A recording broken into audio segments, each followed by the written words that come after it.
Oke, assalamualaikum warahmatullahi wabarakatuh. Waalaikumsalam warahmatullahi wabarakatuh. Yang saya hormati Bapak Ibu guru hebat, teman-teman guru penggerak dan calon guru penggerak yang hari ini sedang melakukan kegiatan diseminasi tentang penerapan disiplin positif. Kita bersyukur sekali di sekolah kita banyak orang-orang hebat yang telah memiliki motivasi cukup tinggi untuk melakukan belajar mandiri. Hari ini kita akan sharing tentang bagaimana penerapan disiplin positif di sekolah kita. Segala pujiannya milik Allah. Selawat dan salam semoga tetap terlimpah curahkan kepada junjungan kita Nabi besar Muhammad Sallallahu Alaihi Wasallam. Sebagai pemantik diskusi kita hari ini, saya akan sedikit memaparkan bagaimana kita menerapkan disiplin positif di sekolah yang kita banggakan ini. Karena kita tahu anak-anak yang hadir di sekolah kita ini adalah anak-anak hebat yang tentunya memiliki motivasi cukup bagus untuk mengembangkan potensi diri yang mereka miliki. Dan tentunya itu nanti akan sangat dipengaruhi bagaimana kita memperlakukan anak-anak kita agar potensi dirinya mampu berkembang secara maksimal. Selama ini ada beberapa tindakan yang mungkin kurang tepat ya, bagaimana kita menerapkan disiplin pada anak kita. Cenderungan kita melakukan pemberian hukuman dengan harapan akan terjadi efek jera pada anak kita, atau dengan harapan anak segera mengikuti hal yang kita pandang positif. Tetapi kita kadang-kadang tidak berpikir bagaimana dampak jangka panjang terhadap diri mereka.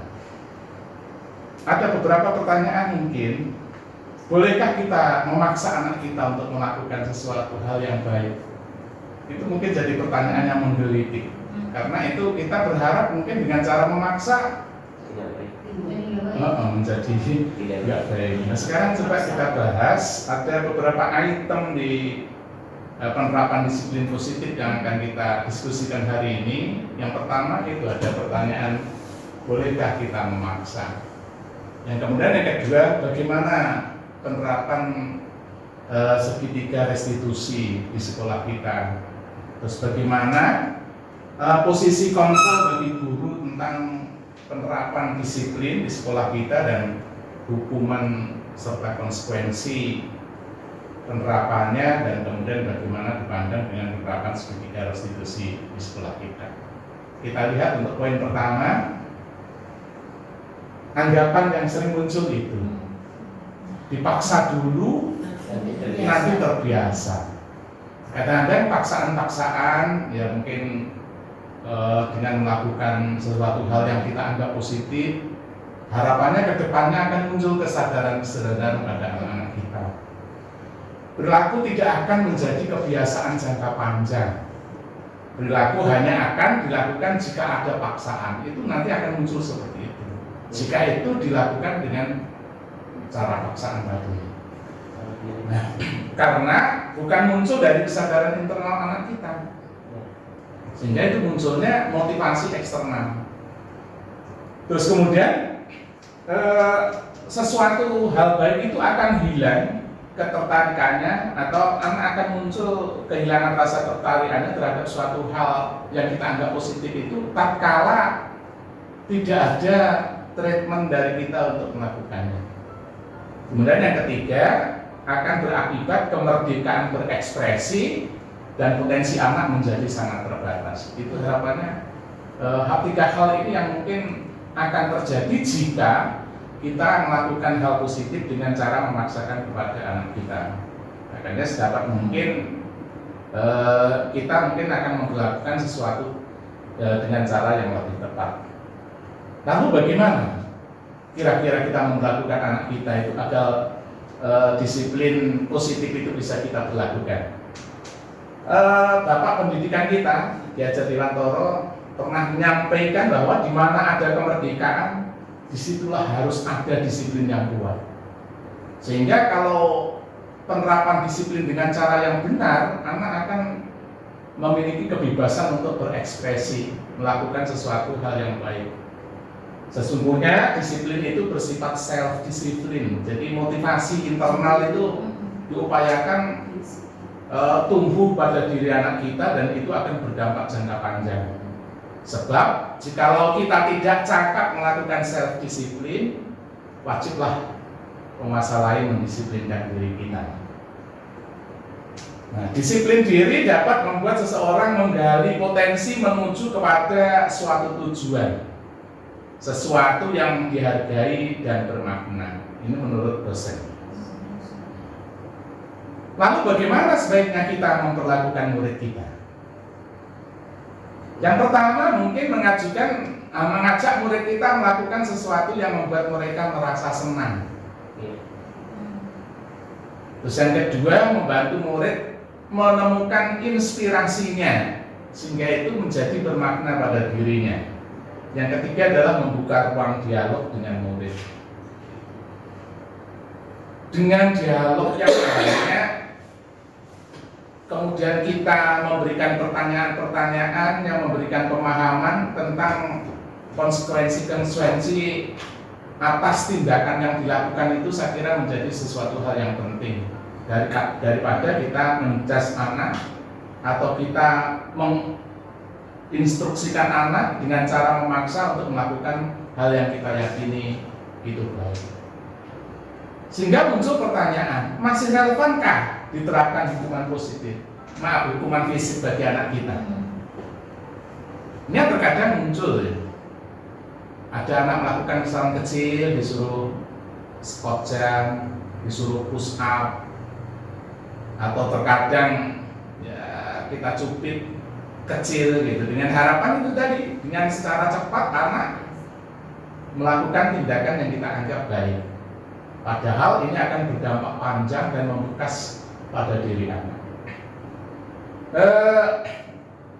Seseorang akan menunjukkan perilaku tertentu karena dilatar belakangi oleh 3 hal. Yang pertama mungkin menghindari hukuman atau rasa sakit.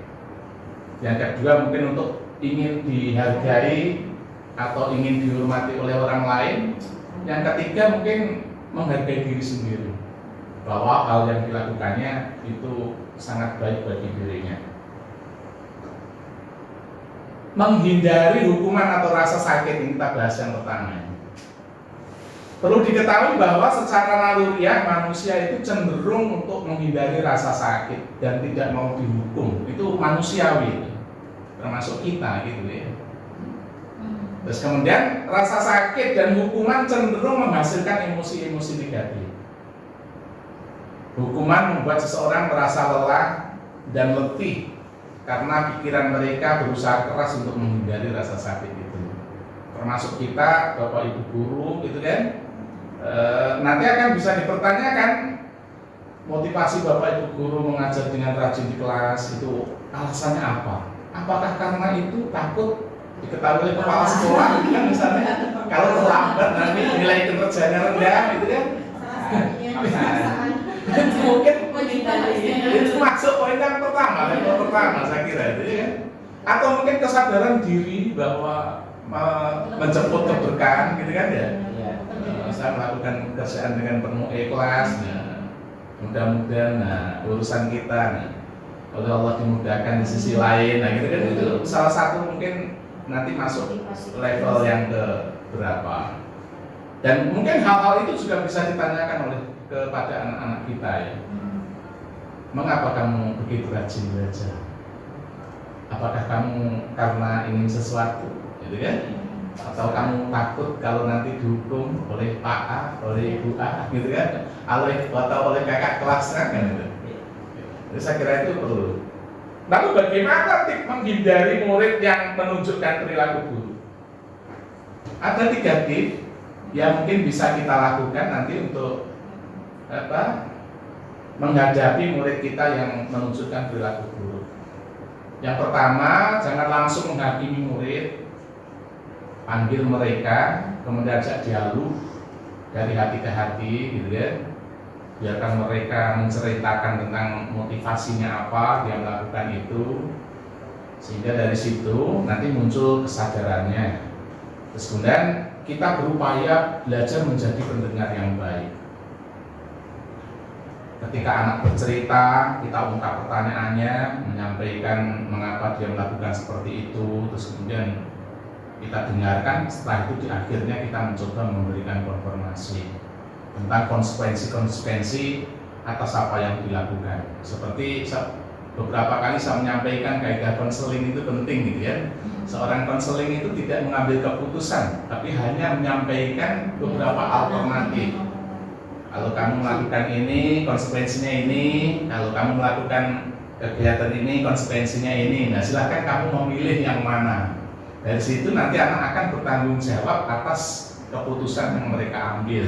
Itu menjadi sesuatu yang saya kira itu penting untuk kita cobakan. Nanti tidak hanya dengan anak-anak di sekolah, termasuk anak-anak kita di rumah. Jangan nonton TV gitu sama maghrib gitu kan. Nah, kita teriak-teriak langsung TV-nya dimatikan, nah, gitu kan. Sebaiknya tidak dengan cara itu, mungkin anak diajak dialog. Adik, sebentar lagi nih seperti ini mau ada maghrib.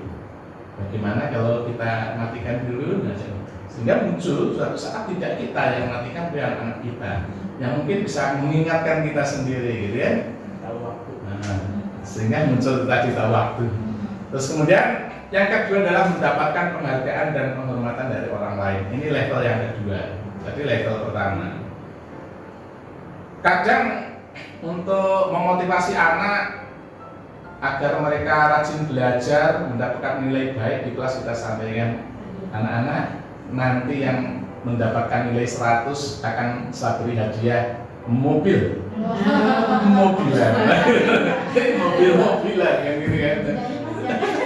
Kalau kamu mendapatkan nilai melebihi KKM, saya kasih hadiah gelang karet. Karet gelang. Itu dengan harapan motivasi. Tapi tatkala misalnya anak mencapai capaiannya maksimal 100, ternyata kita tidak beri hadiah, maka akan muncul kekecewaan. Makanya kalau seperti ini menjadi kita harus lebih hati-hati. Jadi kadang-kadang kita memasih motivasi eksternal, ketika itu tidak dilakukan akan muncul kekecewaan bagi anak kita, gitu kan? Untuk itu sebaiknya bagaimana kita lakukan? Apakah itu boleh dilakukan? Boleh-boleh saja. Tapi sebaiknya tidak di awal kita sampaikan. Jadi tatkala misalnya kita melakukan, anak sudah berusaha mencapai capaian terbaik, lalu kita berikan penghargaan di akhir, sehingga itu nanti memberikan motivasi tersendiri. Jadi tidak di awal langsung kita iming-iming sesuatu, gitu kan? Karena ketika iming-iming sesuatu tadi ternyata tidak diwujudkan, akan memunculkan rasa kecewa bagi anak kita. Dua hal ini, jadi yang pertama tadi hukuman, terus kemudian menghindari rasa sakit. Terima kasih Bapak atas ininya, atas sambutannya, pemaparannya, kemudian luar biasa, memberikan pencerahan lagi ya kepada kita yang pernah membaca atau mengetahui pun tetap harus ada pengulangan untuk lebih menempel dan dilakukan. Insya Allah benar-benar dilakukan. Saya kira teman-teman sudah melakukan dan teman-teman juga bercerita katanya penanganan sama Badran katanya sudah. Jadi saya jadikan PJ tim disiplin. Semoga dengan tanggung jawab kedisiplinan Badran motivasi belajarnya lebih meningkat. Tapi dia jadi contoh. Seperti itu. Jadi sedikit tidak dimarahin sama kami dan tetapi diberikan tanggung jawab ternyata mau ya. Ya, kebetulan kemarin juga menghadap ke saya, gitu kan, pada saat Badran dengan bapaknya waktu libur kemarin ketemu dialog karena ingin kesini, terus akhirnya saya buat skenario ya. Pertama bapaknya dulu, saya ajak ngobrol bagaimana bapaknya memperlakukan Badran di rumah, terus harapannya seperti apa, tanpa tidak diikuti Badran saat itu. Terus kemudian saya izin ke bapaknya bagaimana kalau saya ngobrol dengan Badrannya, gitu ya. Bapaknya keluar, saya ngobrol dengan Badran, saya ajak ngobrol panjang lebar, gitu ya. Terus kemudian saya pertemukan yang ketiga, terus bagaimana untuk selanjutnya Badran saya suruh menyampaikan sendiri tanpa merasa tertekan ke depannya seperti apa, apakah ingin di sini atau bagaimana, didengarkan oleh bapaknya, ya kami, Bapak Ibu guru, ya Pak Edi, Pak Ahmad, bapakmu anggap sebagai orang lain. Dan sekarang kamu sendiri kira-kira ke depannya ingin seperti apa. Karena ini penting akan menentukan bagaimana kamu akan melangkah. Masa yang lalu cukup sebagai spion saja yang sekali waktu kita tengok. Saya akhirnya memutuskan, Pak, saya kemarin seperti ini dan saya siap untuk menunjukkan bahwa saya mampu melanjutkan di TNBPS. Itu Badran. Makanya saya berharap Bapak Ibu menerima Badran saat ini sebagai pribadi baru yang siap untuk berubah. Saya kira seperti itu. Maksud dari segi institusi kan tidak memisahkan mereka dari golongan, tapi justru dan terima ya. Betul. Justru makin kelihatan mau mengungkapkan pendapatnya, tadi juga memberikan solusi kan. Ruang kelas 11 itu kan sering jepret ya. Saya sudah ngobrol sama Pur mengenai masalah listrik. Jadi bapak itu sudah berinisiatif. Jadi sudah seperti itu. Jadi mudah-mudahan kedepannya lebih baik. Kalau anak itu hobinya apa, berkebun dan berternak, ya? Iya, juga kita dagang juga, jualan. Oh iya, pernah ikan. Waktu juga saya sampaikan mau semua bertanam, ayo kita bantu saya, yuk kita nanam-nanam di sini. Gitu. Nanti bisa diajak untuk menggerakkan ya, kemarin biasa gitu kan. Sekolah sudah menata begini, silakan kamu nanti temui ibu ini untuk ikut ambil di sana gitu kan. Jadi kadang-kadang kayak seperti kemarin katanya pernah ternak ikan di asrama, karena itu tidak diizinkan gitu kan. Akhirnya itu tindakan kita yang akhirnya hukuman tadi akhirnya mungkin bisa diarahkan kalau peternak ya jangan di dalam kamar, kira-kira di mana. Kita fasilitasi, itu kan kita akhirnya kita melakukan langkah tindakan kita yang kadang-kadang mungkin Dibaikan dulu. monggo kalau masih ada lagi ya Pak. Saudara tengok boleh ya, besar. Mati. Berapa? Untuk segitiga restitusi itu kita juga harus berbagai sama ya Pak, karena kadang-kadang restitusi itu yang belum saya alami kalau dalam media awal itu akan berkaitan dengan beberapa aturan yang dulu aturannya mungkin dulu karena belum mengenal apa itu budaya positif, positif, jadi masih kalau saya menilai saya pikir itu berbentuk hukuman dan juga konsekuensi. Jadi kadang ada kayak apa ya Pak, dua sisi yang kita ketika masuk tuh di awal angkatan saya itu nggak mudahnya ada di situ karena ketika kita menerapkan ini, sedangkan ada aturan keasalannya seperti ini yang menurut saya pribadi masih bersifat hukumannya.